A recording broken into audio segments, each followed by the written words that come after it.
बैठ जाओ बैठ जाओ। देखो देख के कुश्ती देखते रहे। 2-4 कुश्ती उठा उठू के भी होनी चाहिए जरूर। नहीं बेफिक्र रहो। गर्दन बर्तन का ध्यान रखें भाई विशेष तौर से।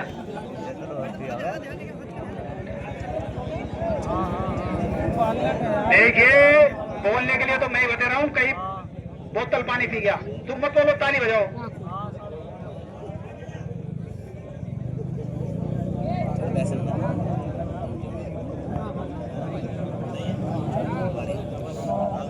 हमने पहले ही बताया फिर बता रहे हैं भाई, रेफरी का निर्णय सर्वमान्य होगा। बाहर से बोलने से कोई व्यक्ति बोलता रहे कुछ नहीं होगा। तो मोटे से मारा ऊपर गिर कैसे? वो उसे सांस भी ना आ रहा, मोटा ऊपर से पड़ा।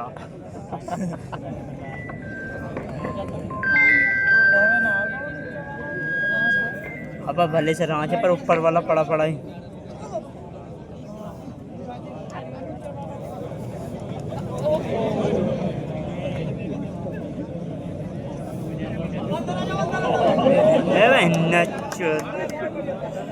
अंदर आया अंदर।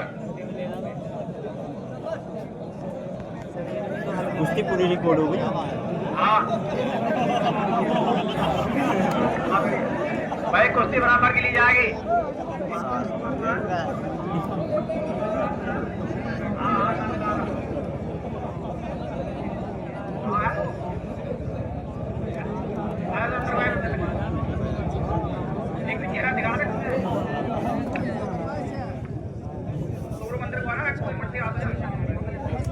भाई दोनों ही पहलवानों का टाइम पूरा हो चुका है, छोड़ दिया जाए।